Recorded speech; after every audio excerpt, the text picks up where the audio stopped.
ubumwe bw'abera MINISTRIES, amavuta kandi agira amateka, ubuzima bugahinduka.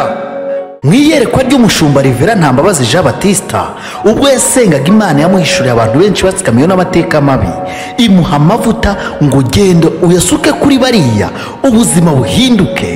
Amavuta kandi agira amateka, ubuzima bugahinduka. Reka ngushimire mu izina ry'umwami wacu Yesu Kristo ko tubana hano ku bumwe bw'abera MINISTRIES. Uyu munsi ni umunsi wa 4 turi mu biro kwa mushumba, aho tugiye kuganira ibintu umwami Imana yashize ku mutima wacu. Uko rero mwayibonye kuva kare, ubu turi live saa 11:00, ndabona ari saa 11:01. Mushumba, muraho neza?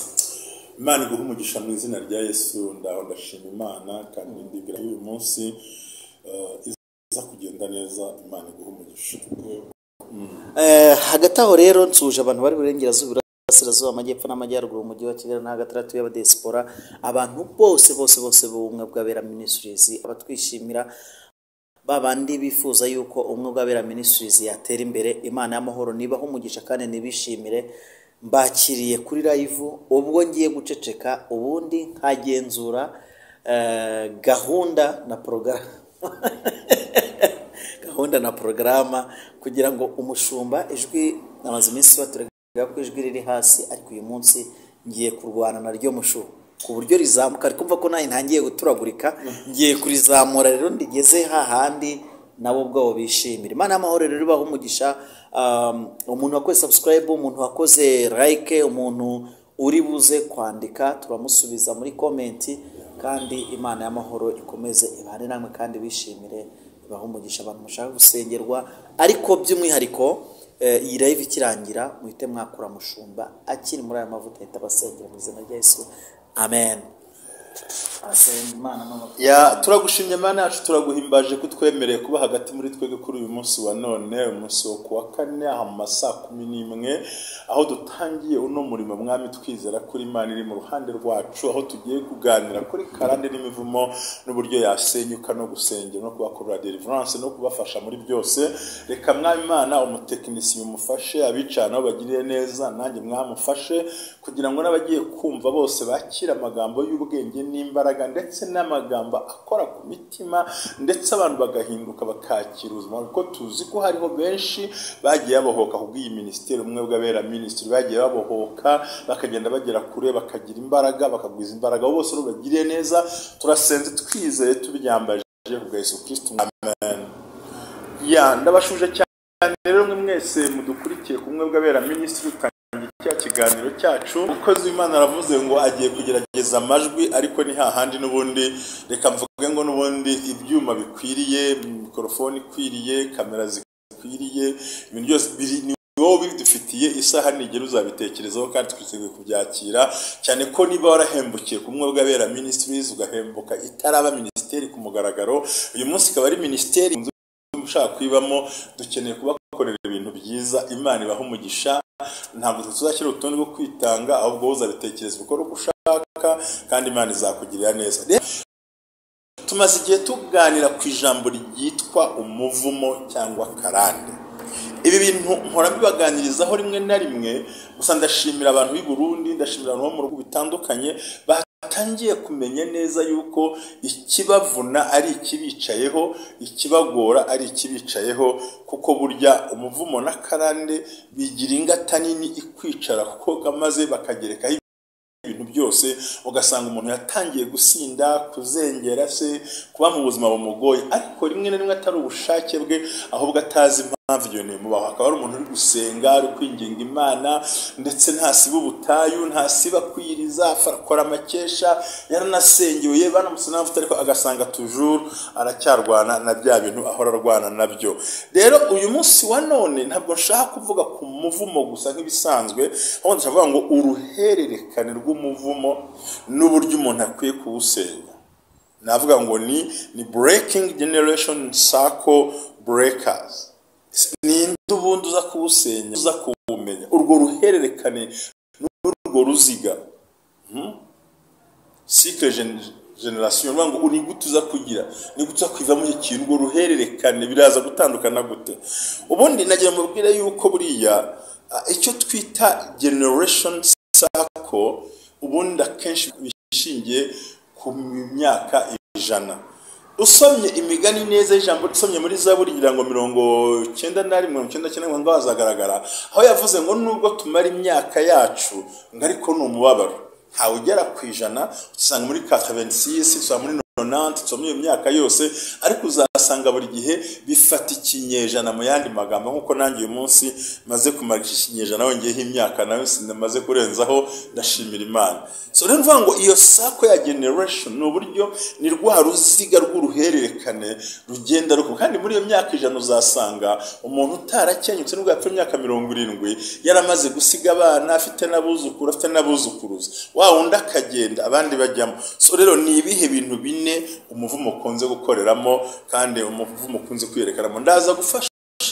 Ndaza gusaba umutekinisiye aze kuza kubereka ifoto aho umwana muto afashe ikiganza cyane cy'umukecuru. Ubundi nicyo bita guhererekanya ubugome, ihererekanya agahinda, ihererekanya ngorane, kandi uyiguha yatakwanga ari n'inshuti yawe nakwemera ariko kuko hari imigenzo n'imico n'ibindi bikorwa byakozwe nawe ukisanga muri ibyo bintu. Ndibwira ko ndaza kwireba aho umwana umukecuru ari guha ikiganza akana gato cyane. Rero ibi kintu twa Karande n'imivu rukurikira buri muntu waba ubizi cyangwa utabishimwe kubamaze kwimenya. Icyambere twavuga ngo umuvumo utangira umuntu akiri umwana muto, childhood umuntu akiri uruhinja akivuka, kuko nubundi uvuka ku rureri. Sinzi uko ndi bubyite mu rurimi rw'ikirundi murantunge, icyakora ni cordon génétique ngira ngo ni rwa rureri rufata umwana ari mu nda arimo yonka rumutunza akiri mu nda. Yabyashoboka ubwo ni cordon amburikare.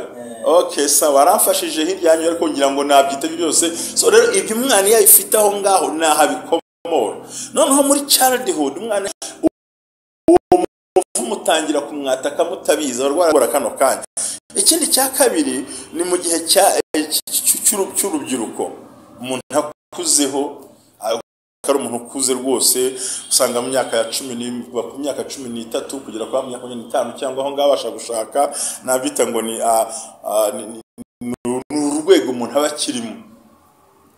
So rero mu byukuri iyo kwitegereza nabwo umuvumo uramufata uzatanga mu myaka 13 umwana atangiye gukora utwaha udusano twa banyirasenge ba nyina wabo base wabo udusano twase. Ubumwe bw'abera MINISTRIES, amavuta kandi agira amateka, ubuzima bugahinduka. Mwiyerekwa ry'umushumba Reverend Ntambabazi Jean Baptiste ubwo yasengaga Imana yamuhishuriye abantu benshi batsikamiye n'amateka mabi, imuha amavuta ngo genda uyasuke kuri bariya ubuzima buhinduke. Amavuta kandi agira amateka, ubuzima bugahinduka. Reka ngushimire mu izina ati sinkiryoherwa. Aha ni ya myaka yageze Dawidi bamuzanira umugore ntiyamumenya arinda ko nta gategeko kari gahari.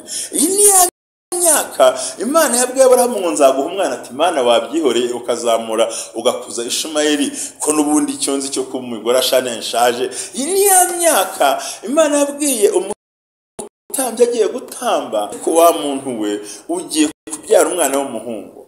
Ati nyabatire kare n'umukecuru wangereza bitarashaje, ibyo nabimenya gute, nabishobora gute, nabyumva gute ko byabaho. Ni imyaka wifuza isukari warayihahiraga ntuyibone, ni imyaka ntugire ikintu ubona kera warakihaga, ariko Karande n'inyatsi n'imivumo byakubuje kubaka ubuzima bwawe muri middle life. The name of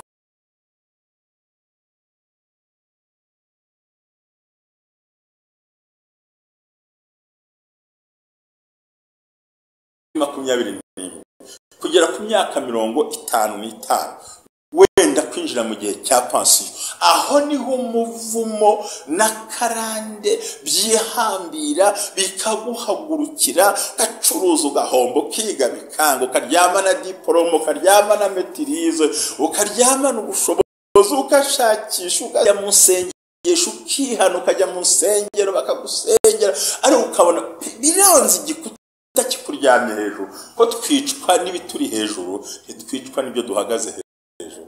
Ibyo uhagaze hejuru baba bituri ku mutwe nabasomje ngo ba data bakoze ibyaha nabo ntibakiriho uyu munsi twikoreye ibicumuro byabo.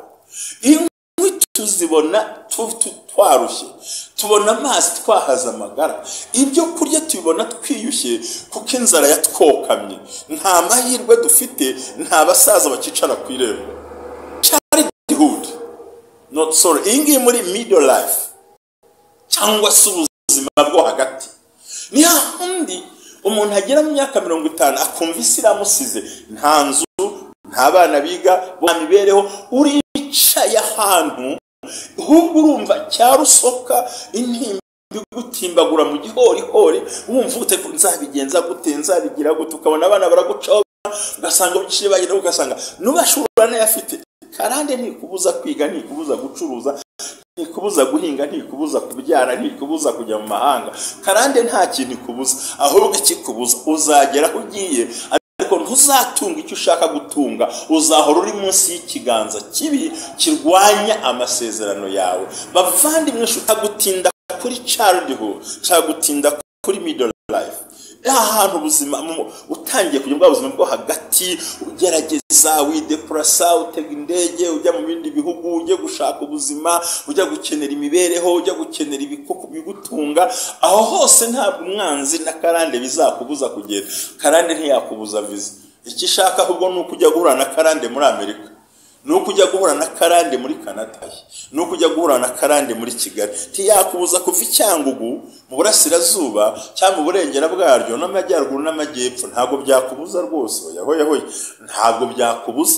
Hari ikindi cyabaye arakurekuze muri Kigali ariko uhangirikire, ndetse abantu bakubone nk'abanyamahirwe. Ntibizanagutungure yuko ushobora gusengera umuntu agasubizwa ariko webye ntishogaragara ku mugaragaro. Hari umuntu uzayobora inzira umuyoboye mayungukiremo ariko we nuyitekereze kwangire. Hariho umuntu uzabwira ngo ibintu birashoboka nawe abikore bimukundire, ariko we nujya kubikora byange kuko uracyari muri middle life, hagati mu buzima kabisa. Hamwe umuntu utango ni ibikwerere, abandi ngo na namajigije ariko byasobanura, abandi ngo nabakobwa bakuze, abandi ngo bageze mu rwego ubona abasore bamaze kugara kweri, abantu bagabo bamaze kubaka ingo. Muri ya myaka umuntu agura imodoka yayitwara kumva araryoshye, yakwambara agashati akabona karafashe ku maboko. Muri ya myaka udatinya ibiryo, muri ya myaka udatinya na siporo, muri ya myaka ushobora gukora mu rugendo mu ndege 3-4 wikurikiranya. Ariko hari imyaka ugera ibintu ntibikunde, ugasanga abantu barahombye, barahananutse. Rero umuvumo ugira imbaraga muri iyi ngiyi child middle life. Ngaha hantu ngira ngo abankurikiye ubwo buzima nzi ko wamaze kubwumva, nzi ko wamaze kubutekereza, kandi nzi ko wamaze kubusobanukirwa. Nibwo buzima buvuna, nibwo buzima buryana, nibwo buzima bugorana. Aho rero nibwo utangira kubona, muzagende no mu nsengero cyangwa muri no kuri YouTube murebe, usanga abantu bagukurikira hagati ya rimwe cyangwa kugera kuri 18 bakeya, ariko bagera 18 gusa. Ariko iyo ugeze kuri 35 kugera kuri 55 usanga aribo bantu benshi cyane, kuko nibo baremerewe n'isi igiye kubasiga, igiye kubataka. Memo no mu nsengero uzasanga urubyiruko ari rutoya, ariko nuramuka winjiye ugeze neza imbere hashoboka, usanga abantu bakuru nibo bahari, ariko bicariye kuri wa muvumo, baratanga ibyacu, baratanga amaturo, barakora uko bashobora. Ariko wapi, ingo zananiranye, ubuzima bwananiranye, intonganya zahari, mahoro yabuze, kuko turi mu cyo twita ni middle life, ubuzima bwo hagati bugutegura icyo twita elderhood. So elderhood ni ubuzima wihara kuri 55 tuzagera upfuye. Babasaza wabwira uti tugende bameze nka Berizari hakurya ya Yerusalemu, ngo ntabwo ndi bujyane nawe Dawidi, ndisaziye mu kanwa kanjye sinkiryoherwa, byana abahungu banjye. Icyo nacyo ugomba kukimenya. icyo kiba elderhood, abantu bakuze bageze 55, hahandi noneho ubwo umuvumo wo ntacyo ukoraho nta n'icyo wikuraho kuko bamaze kugufata. Icyo ubusigaye niki? Usaza nabi, usaza ntacyo ugezeho, usaza ntacyo abana bakugejejeho kubera ko nawe ntacyo wabahaye. Uri mu myaka yo kurya ibyo wakoze ariko ntabyo wakoze, kuko mu gihe cya middle life nticyaguhaye kwiteganyiriza hazaza n'akaga pansiyo kakubanye gakeya, ndetse nawe utagize pansiyo ko batakoze akazi muri leta, ntushoboye guhinga, ntawe uzaguha umubyizi, ntawe uzagusura. Ni hahandi umuntu yicara akavuga ngo sinejejwe nabyo. Ubundi nicyo Karande bishaka, nuko usazira muri sinejejwe nabyo, sinyuzwe nabyo. Aho Salomo yavuze mu mubwiriza ngo jya ukorera Uwiteka igihe kitarahinduka, ngo ubwo abasiki bazabake mu kanwa n'amenyo, ubundi ngo igihorihori kizaba kigiho ni igihoro umusaza hahonda gutya nk'imvi zitaraba uruyenzi, cyose ngo umuruzi utararabya, akagozi k'ifeza kataracika, nicyo bita umutsi ukorana n'ubwonko, ikibindi kitarasandarira ku iriba, n'ugupfa bikarangira. Ni imyaka elderhood. Iyo ntacyo wateguye, uzarebe bahe urugero muri iyi myaka mikuru uwifitiye nk'amazu y'abapangayi, aricara agapanga akarya akamererwa neza, bapangayi bakamwishyura, butike zikamwishyura, kuko muri childhood hari ibintu yubatse bizamufasha muri iyi myaka. Iyi myaka niyo upfakaye kubona umugore uzakwemera ibarafe araza ry'ikirera ahangaha. Uyu nguyu umubyeyi w'umupfakazi nawe nta bundi buzima ari bubone. Ni imyaka ubavuga ngo sinejejwe nabyo, kuko nta n'igihari, ntiwateguye. Rero ni icyo umuvumo umara, ni uko kwangiza. Vuti abana nabyaye ntacyo bamariye, ugasanga abo babyaye hari abari muri gereza, hari ababyariye mu rugo, hari abatenda baragenda, hari abaye indaya ku ruhande, ubuzima ntibugishoboka, ntacyo leta iri buguhe, ntacyo wateganije, nta karima, nta kazu, nta dufaranga, nta mibereho, muri elderhood. Noneho Karande razika kwicarira, wanakwiyahura urupfu ntirukwemera, nusaba ntibazaguha buri munsi. Niyo mpamvu nshuti yanjye urimo nyumva, simbivuze kugira ngo ukomeretse. Iyi ni Ministeri umwe bwabera Ministries, imwe igufasha kubohoka nawe ukabohora abandi. Haracyariho ibyiringiro yuko iti cyatemwe cyangwa gatoha. So iyi rero muri elderhood cyangwa se mu zabukuru niho umuntu agera kuva wapi. Ni hahandi utazagira perimi kubera gusaza, indwara zabukuru zigufate, rubaga impande gufate, diabete zihaguruke, umutima uhaguruke, indwara utazi bazihaguruke, amakanseri ahaguruke. Nta mwana uri bugufashe, nta wigeze ugira, nabo wagize ntibakubaye iruhande, nta wundi muntu uri bashobora ntacyo wateganije kizagushoboza kubaho, kuko muri middle life niho wagombye kubitegura, ariko ntibyagukundi, waranateguye ibiranga. Soro mu kikika cya 4 aho niho hagaragaza imbaraga zisenya ubuzima bwawe mu buryo bukomeye, ukiheba ukavuga uti sinejejwe nawe, ugasa nka Biruzayeli wabwiye Dawidi ati nyemerera wigendere, nje nta mpamvu yo kwambuka. Yanga ati sinkiryoherwa. Aha ni ya myaka yageze Dawidi bamuzanira umugore ntiyamumenya, arinda apfata mumenye kubera ko nta gategeko ari gahari. Iyi ni ya myaka Imana yabwiye Aburahamu ngo nzaguha umwana, ati Imana wabyihoreye ukazamura ugakuza Ishimayeli, ko nubundi cyonzi cyo kumugore ashane nshaje. Iyi ni ya myaka Imana yabwiye umutambyi agiye gutamba, ambwa atari ko wa muntu we ugiye kubyara umwana w'umuhungu, ati nyabatire kare n'umukecuru wangereza bitarashaje, ibyo nabimenya gute, nabishobora gute, nabyumva gute ko byabaho. Ni imyaka wifuza isukari warayihahiraga ntuyibone, ni imyaka wifuza gukora ikintu ntugire ikintu ubona kera warakihaga, ariko Karande n'inyatsi n'imivumo byakubujije kubaka ubuzima bwawe muri middle life. The name of Jesus. Iyi ni imyaka wifuza ko abakwe bagutunga. Genza abasaza benshi batinya kuba ku bahungu babo, akumva ati ndahaba gute kandi numva umukwe. Ukibaza wari ufite urugo ariko uyu munsi bati ndajya kuba ku muhungu wanjye bishoboka. Iyi ni imyaka wabura abantu ukabura uko witekera. Iyi ni imyaka igufata mu zabukuru zikakuzutaguza, hamwe ugera ukumva amasezerano yawe n'ibitekerezo byawe n'ibikorwa byawe na gahunda zawe ntibikwemereye. kubera iki? ntabwo byagukundiye. mu bwana wari uriho umuvumo ntiwawumenya, mu bugimbi wari uriho icyo bita ngo ni imisore n'inkumi mu Kirundi, mu ngimbi zo mu Rwanda nabwo ntabwo wabisobanura, umvaga ari bisanzwe. ariko ugeze muri middle life, hari maze kubaka, gushaka, se ntunarongorwe, yenda ntunacuruza, nibwo wamaze kumenya icyo twita imbaraga z'umuvumo. ariko nabwo ntabwo wazimenye, ahubwo uta kumwikomo abandi. aho ni mu Kirundi, hora utegereza ngo ni kanaka wabinkoreye, ngo runaka yarabikoze, ngo iyo amabari hano nabyanze gutya, runaka ntiyabikoze. wanasonga rimwe na rimwe abarokore bagakoresha imvugo esheshatu mbi ntakunda rwose. barokore muzirinde ngo yango niko bibaho, ngo buri Imana izagutabara, ngo itabarira igihe, ngo jya ukomeze wihangana, ngo kwihangana kwa Hana ngo kwamuhaye Samweli. none se ko yarakeneye umwana afite umugabo babana mu gihe ku gitanda ushatse kumubona. izo mvugo mukora ngo bibaho, ngo nturi uwa mbere nturi uwa nyuma, ikindi bari ntugakabye cyane ngo ugaragaze ko ari ugowe cyane, ngo hari n'abandi bagoye kukurushaho, abandi bati ngo iraje bigenze neza.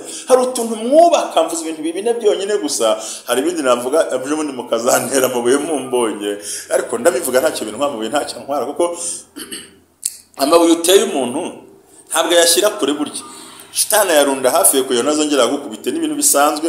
amabuye yo kwa shitani ntajya atakara, ahubwo bayarunda ahantu umunsi ugezweho niwe bayasekura, ugezweho niwe bayatera, so nta kibazo gihari. ikindi kukubaho mu buzima busenga ariko budakorera Imana ndetse butabohoka, ugasanga umuntu yatura icyaha kimwe gihoraho, Imana ibarira iki n'iki bibarira, agasanga arwana n'ibyo bintu, ugasanga muri icyo gihe ngo ihanganire ngo bibaho, undi ukamubwira ngo ariko data ngo ugira ikibazo, ngo mu ijuru Imana byose izabiduha. mu ijuru nta bagore bariyo, mu ijuru nta biryo biriyo, mu ijuru nta kubaka amazu guhari, mu ijuru nta migambi yindi ihari, mu ijuru nta bindi bihaba. mu ijuru ni ukujya kuruhuka no kujya kunezerwa no kujya gukora ibintu bigiye gukorwa. mu ijuru ntabwo ari uko ibintu muri ubwo buryo, ahubwo mu ijuru akenshi tuzajya kuruhuka no kugubwa neza no kwambara imbaraga no kuruhuka. rero umuntu uteganije kujya kurongora mu ijuru urambabaje, umuntu utegura kujya kurya ibyo kurya mu ijuru urambabaje, umuntu utegereje ya mazu batubwiye, ayo mazu azajyamo ntibazaguha menshi ngo uyakodeshe.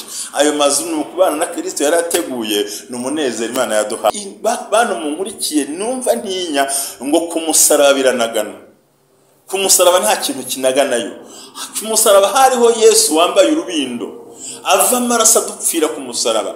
ku musaraba hariyo agakiza, ntihariyo ibitenge, ntihariyo amafaranga, ntihariyo amaduka. bantu mwe, ibyo byose ni umugabane duhabwa n'ababyeyi batubyaye, ariko umubyeyi ntacyo yagukoreye, ntacyo yanaguhaye, nta n'icyo yanakugejeho, nta n'ubwo ugeze anagusigira n'akantu kangana urwara. you are the one wo kwibohora, uri uwa mbere mu kwibohora, ukwinjira mu isezerano nyaryo rituma ubasha kwinjira mu bintu bikwiriye kugira ngo ubashe kwakira imbaraga z'Imana zikubaho. kumusaraba biranagana. hanagana iki? ni Yesu bambwe ataba arambitse amaboko, amaraso ari kuva, yambaye urubindo. abandi bahubwira ngo umwami ngo naho ibindi byose wabireka ukangira igikoresho ukampana iherezo ryiza ntacyo bintwara. iyo mvugo irashaje, ni y'abashaje, ni y'abananiwe, ni y'abantu bamaze gucogora, ni imvugo yibitsemo karande. Imana ni iguha ibyo kurya, iguha imyambaro, iguha amafaranga, iguha umugore, iguha umugabo, iguha inzu, iguha imibereho, iguhe n'imodoka, ikugendeshe mu mahanga, igutuza ahakwiriye, kandi urangiza uranayikorere, kuko Imana ntishima ko tuyikorera tumerewe nabi. rero iki kintu cyo munabwiye ngo elderhood ni imyaka ugeramo neza no kuryoherwa ntibikunde, no mu nsengero ntibikunde, bashyiramo volume bati yabaye nyinshi biransakuriza, bavuza za ngoma bikadihira mu mutwe no mu mutima, mu gihorihori cyawe, kuko warananiwe, warashaje, hari ibindi bintu ukeneye, ariko usazanye umubabaro. kandi nta kiri bukiza abana bawe. ntiwabaturiye ko wari umusambanyi, ntiwabaturiye ko wacuraguraga, ntiwabaturiye ko wacinda sago, ntiwabaturiye ko bamurikiye Satani ugiye kubatanga ngo ugiye kubutanga mu bapfumu, ntiwamurikiye ibyo wabakoreye, ntuvuga ibyo wakoze, urimo urasaza ucecetse, kandi umuti wavura abana bawe bahari. uyu munsi urabona ingorane z'abana bawe, ariko ntabwo bitekereza. hari nawe uyu munsi batangiye no kujya gusenga, babona byanze bakongera gusubira kuraguza, bakongera gushaka ya miti yo gutsirika. bakongera agashaka ya mihango ipfuye. Nyamara nubwo urimo ukura nturimo uvuga inkomoko y'ibyuzi. Ndashimira umuntu wansuye tukaganira akamenya mubwiye ijambo akamenya aho byakomotse. Wowe uyu munsi imeze gute? So rero muri iyi ntuze elderhood niho honyine hatuma umuntu yumva ubuzima bumunaniye, cyane cyane uri muri za 45 uzamuka hejuru, ugenda imyaka 5 uzamuka ukumva ntacyo bivuze, nta kantu meze ntaki. Rero icyo tumaze kuganira rero ubundi icyo twita umuvumo na karande cyangwa se ikimuvumo n'icyo ubundi mu rurimi rw'ikigiriki dukunda gukuraho isezerano rishya cyane cyane bayita ngo ni koine. Ntabwo ari koinonia. Koinonia ni isangira ry'abantu, ariko ni koine mu kigiriki bisobanura ngo ni icyaha cy'umuryango, ni icyaha cy'umuryango n'amafuti y'umuryango wakoze uhereye mu binyejana bigera kuri 4. Nibango ni ibintu wowe utanazi n'undi atanazi. Kandi uyu munsi wa none ntabwo ari abantu benshi bazi ibisekuru byabo, ntabwo ari n'abantu benshi bazi uruhererekane rwabo, kuko turabizi ko rutazi na nyirakuru yapfuye yavutse usanga na nyirakuru atamuzi, hari utazi sekuru. Abafite uyu munsi ba sekuru na ba nyirakuru ni bake cyane, hari n'umubyeyi nawe utazi ibyo bintu. So rero icyo twita generation curses akenshi nakubwira ngo ikintu cyitwa ngo ni koine, ntabwo ari koinonia. Koinonia ni ifunguro, no gusangira kw'abanye. Koine rero ikaba ari ibyaha byo mu nkomoko, byo mu gisekuru, cyangwa se amafuti, ibyaha birimo gusambana, kuroga, kwica, kwiba, ubuhemu n'ibindi.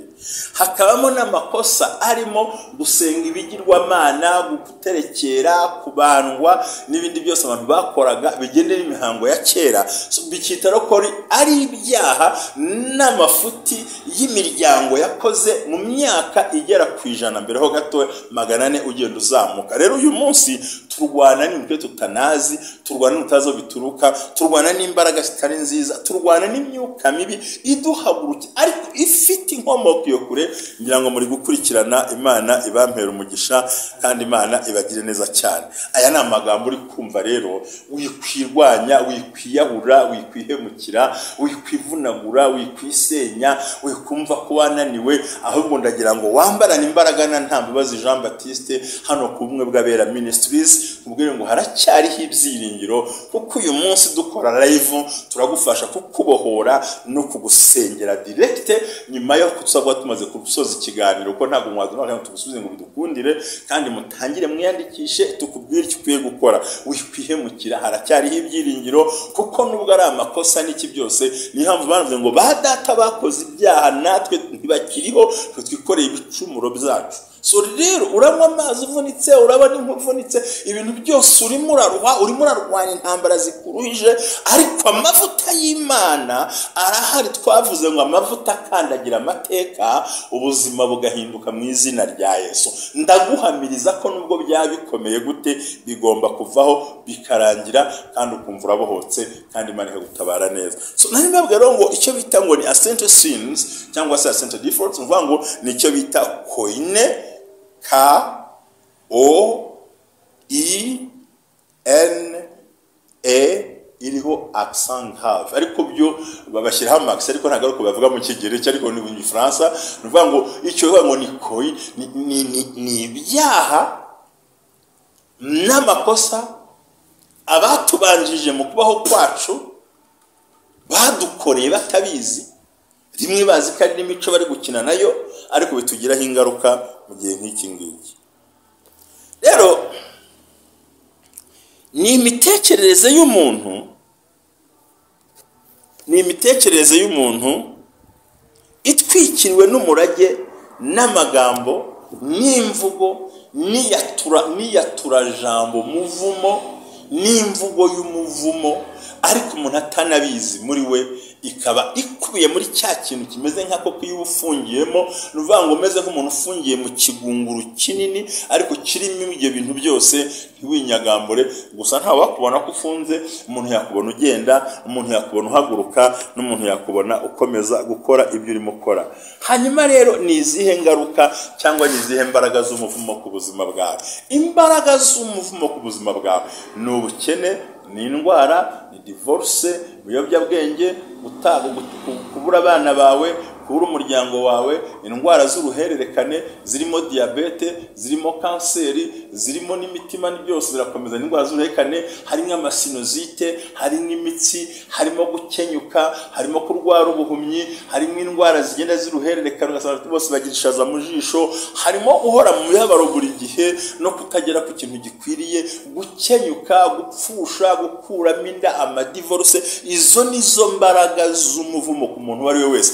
Kandi bimvuze ari abadasenga bibariho, n'abari mu rusengero bibabaho. Kandi bapasiteri, inshuti zanjye, bakozi b'Imana, mureke tubwire abantu ko uyu muvumo hari. Bakiriye Kristo ariko ntibitandukanije n'ibintu by'iwabo. Ariko se wabivuga nawe utarabimenya, ni ikintu cyoroheje. Utagira amazu, gupfa muzerera, ngo uruzerero rubonetse, gutandukana ku muryango, kudahuza ku muryango, kutavugana ku muryango, kudakorana ku muryango. Izo ni ingaruka z'umuvumo kandi uteye ubwoba kandi ukomeye.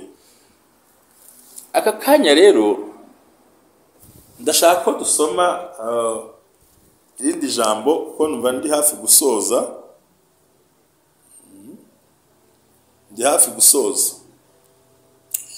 Ndashaka kubwira nto ni izihe ntambwe wakora kugira ngo ubashe gukira ibyo bintu urimo uhura nabyo. Intambwe ni 5 stages cyangwa se 5 steps, intambwe watera. Icya mbere na mbere, umaze kwibonaho bino bintu, banza wicare witonze, utekereza amateka y'iwanyu, wandika amateka y'iwanyu ku buzima bwanyu, ku mibereho, ubuzima, ingorane, uruhererekane rw'umuryango, ibyago mwagiye muhura bisa n'ibyande, akaga murimo bitewe n'iki. Kandi noneho umenye neza uruhererekane rw'iwanyu, uzamenya n'indwara iwanyu mukunda kurwara, uzamenya n'ibibazo bikubaho.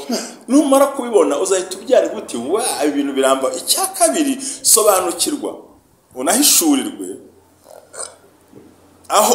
aho ubushake n'imico yaho ukomoka bari bafite mu gukorera Imana, cyangwa se mu kuba batarengeraga ngo basenge. Imico bari bafite se koko iwanyu ukuyemo inda mufata nk'ibisanzwe? Ese iwanyu koko umusore wibye ni ibisanzwe? Ese none umara kumenya. Icya gatatu, noneho menya neza n'imbaraga z'uwo mwashakanye cyangwa aho umuryango washatse. Icya kane, menya gusobanura priorite yawe, priorities cyangwa se priorities, icyo ukeneye. Ese kuki nari nkeneye bini? Se muri iyo priorite nkeneye kubohoka, ninde uzambohora, ninde uzabifasha? Ese bisaba iki? Priorite ni iyihe kugira ngo mbe muri uwo muvumo? Iryo jambo karihagararaho, ukamenya agaciro kayo, hino ntusohokamo. Izo priority ukazimenya, ukamenya n'ukubohoka, n'ukubohora, ukamenya n'uzagufasha. Ese batanga igitambo gute, bagitanga hehe, babigenza bate, umuntu abohoka ate? Icya gatanu aricyo cya nyuma, shyiraho bariyeri ku muryango wawe, boundaries. Setting. Umara gutanga icyo gitambo no gusenga, gerageza umuryango wawe use nk'ubundikiza amababa ya marayika, maze ukomereho kugira ngo ubashe kugera ku ntego nyayo kandi izabe gukwiriye. Ni byiza cyane rero, ni byiza cyane ko wabikora kandi ukamenya neza igikwiriye. Uba ku ruzitiro, uba ku mupaka, uvuga ngo Satana hano uhembere, Satana hano wajya, Satana hano uzahaza. Ubaka ibyo bintu bize bikomeye. Bavandimwe, inshuti z'Imana, rero mukurikiye umwe bw'abera Ministries aho turi live uyu munsi wa none streaming, aho tuza kwakira telefone n'amanimero tubasubiza tubaganira mukomere. Ndumva maze kumva igikwiriye. Tugeze rero ku gika cya 12, ndagusaba kuzakurikira iteraniro ryose ukarirangiza. Reka ngitano ko riteraniro nkuze nicaye ukarirangiza, ukamenya bino bintu. Ikintu maze kubona ibyo ukwiye kwitondera. Ariko se ubundi imivumo 12 turashaka kwereka source y'imivumo tuyo kwereka source 12 aho umuvumo ugenda ukomoka kugira ngo tubone kugusengera Imana cyo tukwinjiza mu mbaraga zisenga. Uyu munsi urababaye urabibona, navuze kuri childhood, mvuga kuri ku rubyiruko cyangwa se ngite abantu bakuze. Nakubwiye ko cyo bita middle life, cyari kivuka noneho yangoye mu myaka 16 bizamujya ku myaka 20, noneho no kwinjira mu byo tamiri middle life. Nabikubwiye ndangije mubwira n'ibindi bintu bikomeye bifite imbaraga bivuga ko cyita middle life ivunanye, noneho hakaza ikintu gikomeye nyembaraga gifite imbaraga kivuga mu gusaza. Tubabwiye uburyo bushobora kubikuraho rero. Noneho ngiye kubasomera imiyoboro ku kiganiro kizakurikira. Nimubishaka muzambwira mbasobanura none atari mu iteraniro, mbabwire amasoko 12 umuvumo ukomokamo. Ngiye kuyanyuramo nihuta kugira ngo mbone uko mbasengera Imana ibaho umugisha iminota itantwara. Ikintu cya mbere ni ibigirwamana. Iyo tuvuga ibigirwamana ni ibishushanyo, ni ubupfumu, ni birabya Illuminati, ni bino by'abantu bajya mu bindi bintu bya Freemason, n'abandi bantu bajya mu bintu bidasanzwe barimo guterekera kubandwa kujya mu mandwa n'ibintu byose.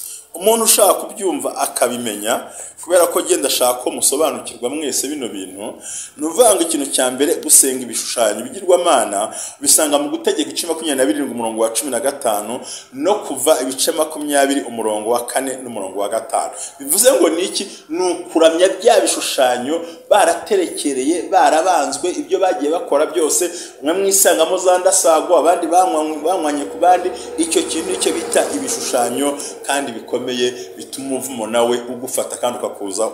Kabiri, ahantu umuvumo ukomoka ni uko utumvira ababyeyi. Bantu b'Imana musuzugura ababyeyi. Nyoko naho yaba ry'ubugoro ni nyoko. Nyoko naho yaba yarabaye indaya ni mama wawe. Nta na kimwe kizakuvanaho umubyeyi wawe. Nubwo so yaba yiba ni so, nubwo so yaba yarishe ni so, nubwo so yaba nk'urumogi ni so. Na icyo mwakora cyose ntugomba gusuzugura umubyeyi ushingiye ngo ndamwumva navuze no. Ugomba kumenya ko no mu kutubaha ababyeyi havumbuka mu muvumo. Kutubaha ababyeyi ni iki? Si ukumupfukamira, si ukumuhamagara, ahubwo ibaza ukuntu urya neza isarima nabi, ibaza ukuntu nyoko yambaye nabi wowe wambara neza, ibaza inzu zizo utuyemo isatuye mu karuri. Tekereza n'icyo kintu ubona wo umuvumo mubi cyane, ndetse wowe uranagugora kuko Bibiliya yaravuze ngo bene uwo muvumo ntuzigera ugira umugisha mu gihugu uzajyamo. Nkunda ijambo umukozi w'Imana Emmanuel ajya avuga ngo Imana ibahe kuramira mu gihugu murimo, ariko usuzugura ababyeyi ntabwo wakiramiramo. Ko yaravuze ngo nuko ngo ubahe so na nyoko kugira ngo uramire mu gihugu kiwanyu. Bivuze ngo umuvumo wo kurya iwanyu batarya, umuvumo wo kubaho neza iwanyu batabayeho neza, umuvumo wo kwitunga udatunga umuryango wawe, ni inshingano z'umuntu ufite ubushobozi gufasha umubyeyi. Niba nta bushobozi nta rubanza rukuriho, ariko niba ufite uyu munsi uriho umuvumo w'ibigirwamana, uriho n'umuvumo wo kutita ku babyeyi bawe. Ubisanga mu Efeso ibice 6 umurongo wa 1 kugera ku wa 2, gutegeka kwa 2:27 umurongo wa 6, Abefeso ibice 6 umurongo wa 13, Imigani ibice 20 umurongo wa 20 no kuva ibice 21 umurongo wa 17. Aha hose havuga umuvumo uterwa no kutumvira umubyeyi no kutaba hafi y'ababyeyi bawe, kwibeshaho batariho no kutabaha agaciro. Udafite ubushobozi nta rubanza, ariko ufite ubushobozi urubanza rukuri. Hari n'ugenda ngo ntabwo narari wacu. Niba utinya kurari wanyu nuko utabubakiye nk'iwawe waba tabaye n'ufite ubushobozi. Icya gatatu, reka tubyite ngo ubusambanyi. Ubusambanyi, illicit sexual relationships. Ubusambanyi kera byango n'ukazana ugasanga urashatse umugore isakaza kurara ku mugore wawe. Iyo n'imihango ya kera yabagaho ngo n'ugukazanura ngo niki byose ibyo bikabaho bakabikora, kandi ni umuco mubi.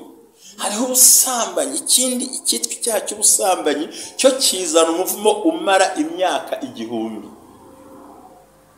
bantu musambana, bantu mukora ubusambanyi, ni umuvumo w'imyaka 1000 nuvuga ngo generation yawe n'abazagukomoka kuzagera ubwo bazarangira. Usibye ko n'ubundi harimo icyaha cy'ubusambanyi, hari imiryango ihanagurika burundu kubera icyaha cy'ubusambanyi.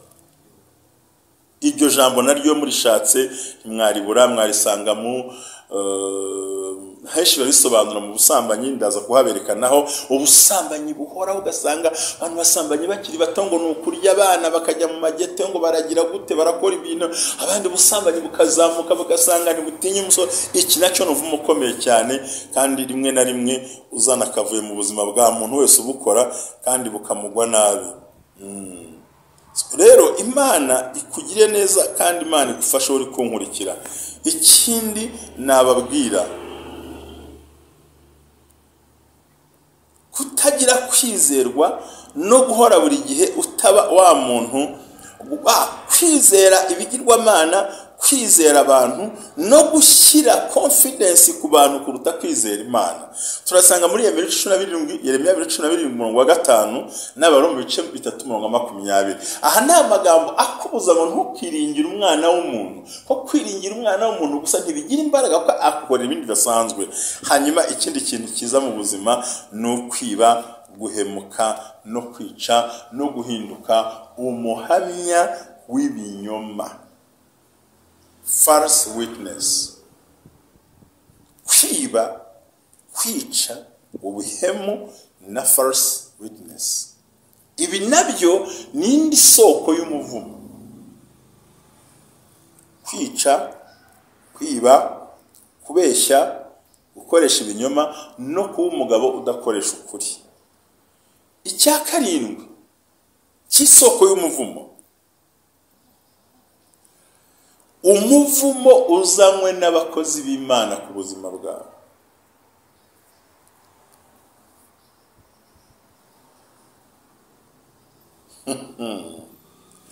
Abakorera 13:17 no gutegeka 17:26. Ni ukuvuga ngo umuvumo b'abantu, hari abantu bagira akarimi ko gushaka gusebya no kuvuga no kugambana. Urya muntu w'umushumba akurekuriyeho akantu gato gusa, kuko biravuze ngo n'ababasha bwo kuvuma no kuvumura ntago byakorohera. Icyamunani, wowe ubwawe kwishyira mu bintu byatuma wizanira umuvumo. Wowe ubwawe self-imposed curses, wowe ubwawe kwishyira mu bintu byatuma wizanira umuvumo, bitaturutse ku babyeyi, bitaturutse ku muryango, bitaturutse ku bakozi b'Imana, ahubwo bivuye kure kwite. Kubera iki? Uri kwadobuta imico itabiwanyu, kubera ko imigenzo myiza wari ufite byakuweho no kubana na gurupe y'abantu b'abahemu n'abakora ibyaha n'abahemuka n'abandi bangiza. Icyo gihe amagambo tuyasanga muri Zaburi 34:14, Imigani 18:20-21 na Yakobo 1:26. Nawe ubwawe hari abantu bafite umuvumo, uwo ngoro wihimbiye. Reka nguha amakuru, uwo wihimbiye uzakurikira abazagukomokaho, ntabwo waturutse kuri abo bose. Uwo wizaniye, winywesheje urumogi, winywesheje itabi, wihaye gusambana, wihaye gukora ibyaha byose, wihaye kunywa inzoga nyinshi, wihaye ko hari ibintu wakiriye bizakugora. Icya kane, umuvumo washyizweho n'ababyeyi be kuko bahemukiye. Spoken curses by parents. Nshuti zanjye turi kumwe ku WIBUMWE MINISTRIES, uyu munsi nakoresheje ijwi ry'imbaraga kuko usenya Karande ntiyongorera. Urakubita ugasenya, ukarandura, ukajugunya, ukanaga, ugasetereza, ukavuna, ugatwika, ukasamura, ukamena, ukarunda, ugatakure, kuko byumvikane. Cyitwa spoken curses by parents, amagambo y'umuvumo wavuzweho n'ababyeyi bawe. Nitangira ibice 9:24-25. Ni wa muvumo umusavuze side party n'abantu bandi mudafite aho muhurira, ariko abandi bantu turi kuvuga n'abantu bakomoka mu muryango w'iwanyu bakuzi neza banagusobanukiwe. Icya 12 rero cyarurangiza ni umwuka w'abarozi ndetse n'abagome yuhagurutse. Bibiliya yavuze ngo umurozi ntakabeho azapfa. Niko bisobanura. Twabisanga mu Guteka kwa 18 umurongo w'10 kugera ku murongo wa 14. Imana ibaho umugisha mu gihe ukibitekerezaho, reka mbe nywa ku mazi.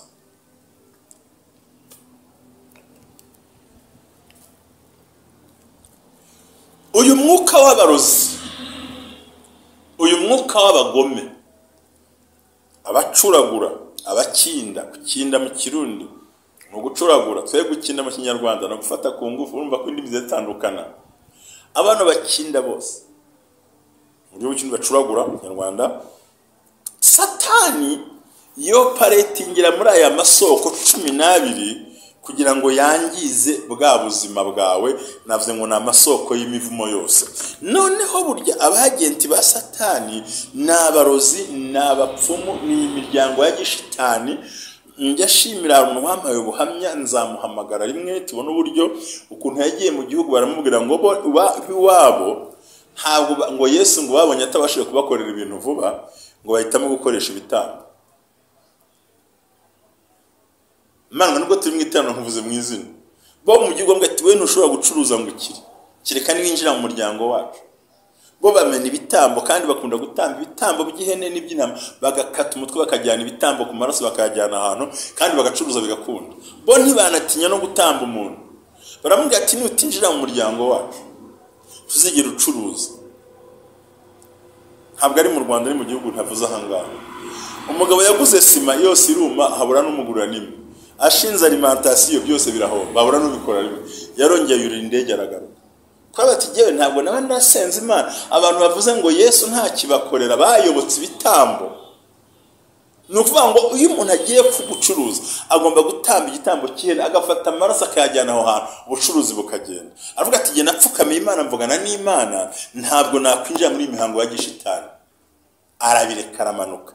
Bantu b'Imana nuvuga ngo iyi sport, uyu mwuka muri w'abarozi, abapfumu, abacuragura, abakinda, abapagani no mu rusengero binjiyemo kugira ngo bananize maze ya mivumo ikugireho imbaraga. Niyo mpamvu uyu munsi umeze nabi, niyo mpamvu uyu munsi umerewe nabi, ntacyo ukora ngo gikunde, ntacyo ukora ngo cyemere, byose byaraguhagurukiye. Umwanzi yagutesheje umutwe, umwanzi yagufashe bugwate, umwanzi yakugize uko yishakiye. Ariko reka nkubwire ngo tugiye gusenya none ahangaha no Karande twinjira mu masengesho. Nashatse kugikora ikiganiro kinini kandi kirimo isengesho ngira ngo tubigane. Aho noneho tuze kuvuga muri ubu buryo noneho sasa ni gute noneho kandi bivuga kenshi cyane bantu b'Imana, naye kubwiye kenshi nongere mbisubiremo. Ariko hari uburyo butatu by'ubwonyere bugera kuri n'uburyo ntekereza ko ushobora kugera kuri 5 ndetse 6 kandi bikaza gukundira. Ikintu cya mbere ugomba gukora, saba Imana kubabarira amakosa yose n'ibyaha byose umuryango wawe wakoze. Saba, uhamagara umushumba gusengere, usaba imbabazi z'ibyaha by'umuryango wawe nkuko Daniel yabikoze, ngo nuko yicara natuna senga asengera umuryango, Imana iramuvugira. Atura ibyaha by'umuryango we niba ubizi, wature n'ibyawe. Mfatije n'umushumba ugufasha, uri uhamagare simuzi, uramuzi cyane, ariko uhamagaye nanjye ndahari twagufasha. Saba Imana kubabarira ibyaha n'amakosa by'umuryango wawe nawe ubwawe. Icya kabiri, senyera kure imbaraga n'imigenzo n'imakosa byo mu muryango wanyu bakoraga. Bihunga ubusambanyi, hunga ubujura, hunga ubusinzi, hunga ibyaha, hunga amatiku, muri make hunga imigenzereze mibi y'umuryango wawe, uyigendere kure. Kandi byari mu buzima bwawe. Cyambere, ask God forgiveness for all their sins in your family. Kabiri, break away from any of these practices that are in your life. Sumango senye ibyo bintu wabonaga kandi wamaze kumva. Icya gatatu, ongera wirukana umuvumo. Ibyara umuvumo byose ubifata ubitware ku musaraba wa Kristo, n'ubuzima bwawe ubushyire muri Kristo Yesu kugira ngo ubashe kubohoka. Icya kane, shakisha ukuntu urwanya ibigirwamana no kutumvira Imana kw'ababyeyi bawe n'ubusambanyi budashira bwari buhari n'ubutabera bwabonekaga iwanyu no kutubaha.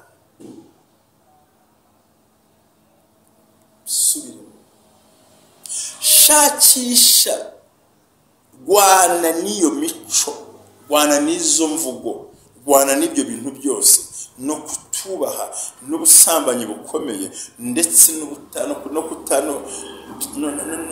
no kutaba hafite ubutabera cyangwa mu muco wo kumvikana ndetse n'ubuntenye nke ubyirukana mu muryango wanyu. Icya gatanu atari cyo cya nyuma kuko cyo kiracyakeneye kuvugwa, ni ukuvuga ngo amagambo yose yakuvuzweho mu buzima n'ibyagukoreweho n'ababyeyi n'abandi bantu twise batarabyaye side party, n'ibyo wivugiye, n'ibyo abarozi bakuvuzeho, n'ibyo famiye yakuvuzeho, n'ibyo umukoresha yakuvuzeho, n'ibyo bakugishije bakuvuzeho, bisenye, ubikubite, ubirangize, ubirandure. Numara kubirandura urinjira mu mbaraga zidasanzwe. Hanyuma icyanyuma giheruka ibindi cy'imbaraga, ubanje bitanu nakubwiye, menya gutanga igitambo kigukuraho bino bintu. Wamaze gutwara ubuzima, wamaze gutwara byose imbere y'umusaraba wa Kristo, ibintu wabikoze. Ndumva nshaka kubisubiramo nubwo muri ncika, nuvuga ngo uko ugomba kubikora. Icya mbere, saba Imana imbabazi z'ibyaha by'umuryango wawe nawe ubwawe, ibyo uzi bakoraga. Kabiri, hunga imigenzo n'imico yakubagamo, urumogi, ubusinzi, ubusambanyi, ubugome, kwangana, guhemuka, bivunire kure, byangize kure. Break away from any days practices that are in your life. Yabaga muri umaze kuyivana. Icya gatatu, ongera usenye amagambo yose yakuvuzeho. Take them to the cross of the Calvary and leave them there. Nuvuga ngo icyo gihe fata imivumo, amagambo, ibyakubagaho, bitware ku musaraba i Karuvali, ugende ubisigeyo. Gatatu, shakisha kureka gusenga ibigirwamana, kuvugana n'ibigirwamana, kwibohora kubyo wakora gutwara ababyeyi, ibyaha by'ubusambanyi ubikure muri wowe, ushyire muri wo umutima muzima ndetse wo kubaha Imana no kugira ubutabera no kwitunganya. Imana izagutabara. Icya gatanu, anira ikintu cyose mu bindi. Kwanira harya mano kwanira mu Kinyarwanda ni ugusiba cyane kuvanaho.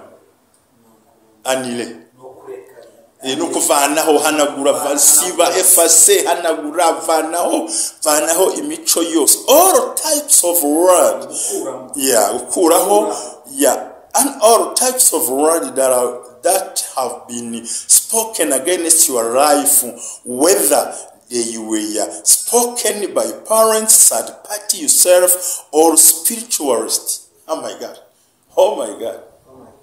Nuvuga ngo abantu bafite imyuka mibi rero turi hafi gusoza ibyo bintu. Mara kubikora, byanire amagambo y'uburyo bwose yakuvuzweho ku buzima bwawe, yavugwa n'ababyeyi, yavugwa n'abandi, yavugwa na third party, nawe wayivugaho ubwawe, yourself or spiritualist, n'abandi bantu bafite imyuka mibi yavuzwe n'abarozi, n'abapfumu, n'abagome, n'abagambanyi, n'abakwinjira, n'abagusakuriza, n'abakuri ruhande, n'abakubuza amahoro, n'abagambanyi bose. Hanyuma icya gatandatu, tanga igitambo cyawe kibohora, gihagarika, kuko abakoze bino byose bo banatanze n'igitambo cy'amaraso ntubizi.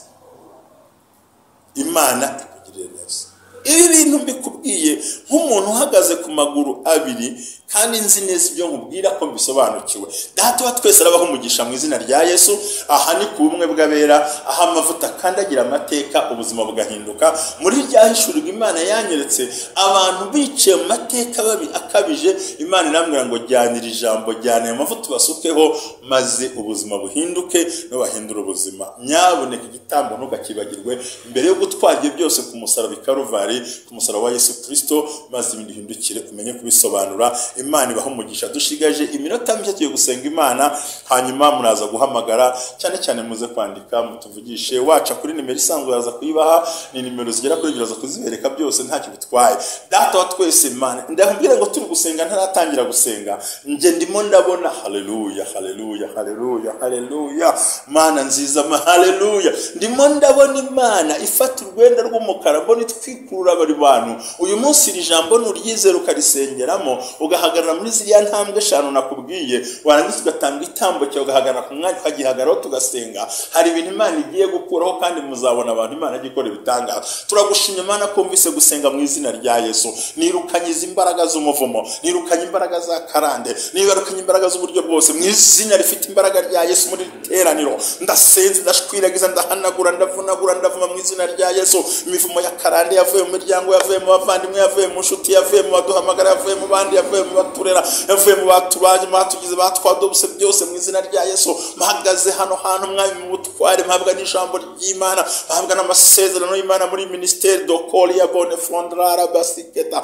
Ndakubita imbaraga mbi za Karande mu izina rya Yesu. Ndavuma, ndabohora, ndazamura abantu, ndabakuriyo bari ndabahagurutsa aho bari bicaye, bakira imbaraga zisumba byose. Amavuta y'Imana hindukira kuri bidele costifolia mora pense de ba Yesu mwana w'intama w'Imana, batabyara babyara, batabona akazi bakabona, bari baragoye baruhuke. Amavuta y'Imana amanukira kuri bitangaza muri teraniro tese sora bride chef Mustafa. Ndavuma, ndatwika imbaraga mbi z'abadayimoni, z'abapfume, z'abacwezi, z'abacuraguriza, bavugiza, abamagura, ndarimbura, ndavanaho, ndigizeho, ndahirika imyuka mu izina rya Yesu. Utwari bw'ijambo manukire muri teraniro. Urakoze mwami, ndagushimiye ko wabahoye. Nuhabwa icyubahiro mwami, niringiye amaraso yawe, niringiye imbaraga zawe, niringiye gukora kwawe, niringiye gutabara kwawe. Umugisha Emmanuel, umugisha bakurikiranye iteraniro, umugisha mwari kujya iteraniro, buri muntu wese umugirire neza. Waruboshye ibirenge nabohoke, wose amaboko nabohoka akore, wose imitekerereze ahinduke mwami. Ndagushimiye kunyumvise, ndyambaje nizeye mu mazina 3 iry'Imana Data, iry'Umwana n'iry'Umwuka wera, kubwa Yesu Kristo mwami wacu. Amen. Shalom, shalom. Abantu bahamagare babohoke mu izina rya Yesu. Ubumwe bw'abera Ministries, amavuta kandi agira amateka, ubuzima bugahinduka. Mwiyerekwa ry'umushumba Rivera Ntambabazi Jean Baptista, ubwo yasengaga Imana yamuhishuriye abantu benshi batsikamiye n'amateka mabi, imuha amavuta ngo gendo uyasuke kuri bariya ubuzima buhinduke. Amavuta kandi